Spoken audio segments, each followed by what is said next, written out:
Hello दोस्तों, स्वागत है आपका अपने यूट्यूब चैनल लर्नर्स लाइब्रेरी में। दोस्तों, आज के इस वीडियो में भारतीय संविधान के पार्ट 3 को जानेंगे, जिसमें आपका आता है फंडामेंटल राइट्स, यानी कि मूल अधिकार या मौलिक अधिकार इसको बोला जाता है। ठीक है, तो इसके बारे में हम जानेंगे। ये देखिए, आपका जो फंडामेंटल राइट्स है वो भाग 3 के आर्टिकल 12 से 35 तक को कहा जाता है। ठीक है, संविधान में। और इसमें जो मेन मेन पॉइंट्स है उसको पहले जान लेंगे, फिर हम आर्टिकल के पास चलेंगे। 12 to 18 आज कर लेंगे। ठीक है, 12 से 18 तक आज कर लेंगे, फिर नेक्स्ट वीडियो में आगे बढ़ेंगे। तो पहले इसके मेन पॉइंट में जान लीजिए कि इसको लिया क्या गया है। तो फंडामेंटल राइट जो लिया गया है आपके भारतीय संविधान में, ये लिया गया है आपका यूएसए से लिया गया है। और इसको ना हिंदी में इसको मैग्ना कार्टा भी बोला जाता है। कहीं कहीं आपसे पूछ देगा कि मैग्ना कार्टा किसे बोला जाता है। फंडामेंटल राइट्स को ही बोला जाता है, जो कि यूएसए से लिया गया है। ठीक है, ये इंपॉर्टेंट है। दूसरा, इसे ना तो गवर्नमेंट आपसे छीन सकती है ना ही पब्लिक। ये फंडामेंटल राइट जो आपको मूल अधिकार है वो ना तो आपसे गवर्नमेंट छीन सकती है और ना ही कोई पब्लिक छीन सकती है। ठीक है, अब देखिए, इसे नेशनल इमरजेंसी के समय निलंबित किया जा सकता है, सस्पेंड किया जा सकता है, लेकिन हटाया नहीं जा सकता है।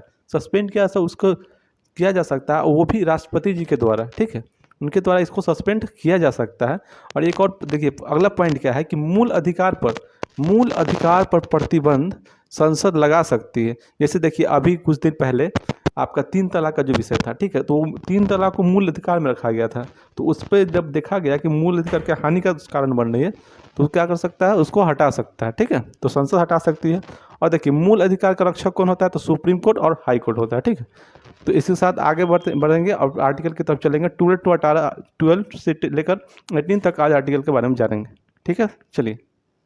हाँ, तो देखिए दोस्तों, आर्टिकल 12 में क्या कहा था। आर्टिकल 12 आपको ये बताया गया है फंडामेंटल राइट्स के तहत। इसमें आपको परिभाषा दिया गया है, यानी कि डेफिनेशन दिया गया है। और डेफिनेशन में ये बताया गया कि कोई भी राष्ट्र जो है, कोई भी स्टेट जो है, ये फंडामेंटल राइट्स जो मूल अधिकार है उस पर कोई कानून नहीं बना सकता है। ठीक है, इसकी परिभाषा ये दिया गया है। ठीक है, और उसके बाद आर्टिकल 13 में ये दिया गया है कि अल्पीकरण में, यानी कि डिरोगेशन ऑफ द फंडामेंटल राइट्स। इसका मतलब ये है कि जो अभी संविधान बनने से पहले, ठीक है, आज़ादी से पहले जो कानून बना हुआ था, ठीक है, 1947 जो कानून बना हुआ था, उसके बाद उसको चेंज ना करके जो प्री कानून है, ठीक है, उसको चेंज नहीं किया जाएगा, वो भी रहेगा। और पोस्ट कानून जो कि अभी बन रहा है और जो जो सुधार करना है उसमें भी सुधार हो सकता है। ये डेरोगेशन यानी कि अल्पीकरण में ये दिया गया है। ठीक है, फिर आर्टिकल 14 क्या कहता है, कानून के समक्ष समानता, इक्वलिटी बिफोर लॉ। मतलब सभी व्यक्ति क्या है, कानून के सामने समान है, चाहे वो बड़े लोग हैं छोटे लोग हैं, सभी को एक समान दर्जा दिया जाएगा, ऐसा बोला गया है। लेकिन इसमें प्रॉब्लम यह हो गया, ये एवी डेसी साहब दिया जो कि इंग्लैंड के रहने वाला था। ठीक है, तो इंग्लैंड में ये मान्यता थी, लेकिन कुछ दिनों बाद कानून के समान संरक्षण कर दिया गया यूएसए से। क्योंकि देखिए, अगर कोई 18 ईयर का है, उससे आगे है, तो वो भी जो कुछ नियम तोड़ता है, ठीक है, तो उसको भी वो समान सजा, और उससे नीचे भी ये बच्चे, उसको भी समान सजा। तो ये पॉसिबल नहीं था। तो इसी कारण कानून के समान संरक्षण इसी में लाया गया, जिसमें यूएसएस क्लासिफिकेशन और डिफ्रेंसिएशन के बीच में रस आता था। ठीक है, तो ये आपका हो गया आर्टिकल 14, कानून के समक्ष समानता। ठीक है, चलिए आगे देखिए। चलिए दोस्तों, देखिए आर्टिकल 15 क्या कहता है। आर्टिकल 15 ये कहता है कि प्रोहिबिशन ऑफ डिस्क्रिमिनेशन, मतलब कोई किसी के साथ भेदभाव नहीं कर सकता। भेदभाव जिसमें आप धर्म के आधार पर, यानी रिलीजन के सेंस में आप भेदभाव नहीं कर सकते, जाति के आधार पर नहीं कर सकते, वंश के आधार पर भी नहीं कर सकते, लिंग के आधार पर नहीं कर सकते, आप जन्म के आधार पर भी भेदभाव नहीं कर सकते हैं। ठीक है, आप क्या कर सकते हैं, इसमें जो गवर्नमेंट है वो गवर्नमेंट इसमें पॉजिटिव डिस्क्रिमिनेशन कर सकती है, हस्तक्षेप कर सकती है कि मतलब महिलाओं को कम काम करवा कर पुरुषों को ज़्यादा काम करवाया जा सकता है। क्योंकि फिजिकली देखा भी जाता है कि पुरुष क्या होते हैं, ज़्यादा फिट होते हैं और ज़्यादा ताकतवर भी होते हैं। ठीक है, ये बायोलॉजिकल टर्म है, तो ये इतना आप कर सकते हैं। ठीक है, तो ये आर्टिकल 15 का है। चलिए आगे देखते हैं। हाँ, तो दोस्तों देखिए, आर्टिकल 16 क्या है। आर्टिकल 16 है लो नियोजन, मतलब नो नियोजन की समानता है, यानी इक्विटी ऑफ अपॉर्चुनिटी। मतलब जितने भी लोग मिलेंगे उनको सेम अपॉर्चुनिटी मिलेगा।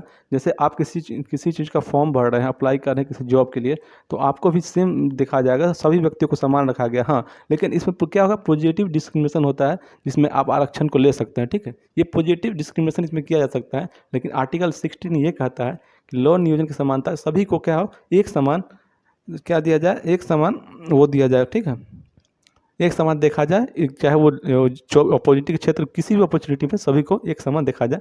तो ये आर्टिकल 16 बोलता है, ठीक है। तो उसके बाद आता है आर्टिकल 17, ये है अनटचेबिलिटी, अस्पृश्यता, बहुत ही इंपॉर्टेंट है दोस्तों। ये जो है आर्टिकल 70 बहुत ही इंपॉर्टेंट, बहुत बार पूछा गया है, हमेशा लगभग पूछा जाता है अस्पृश्यता का, तो उसको याद रखिएगा, ये छुआछूत का है, ठीक है। तो ये आर्टिकल 17 हो गया।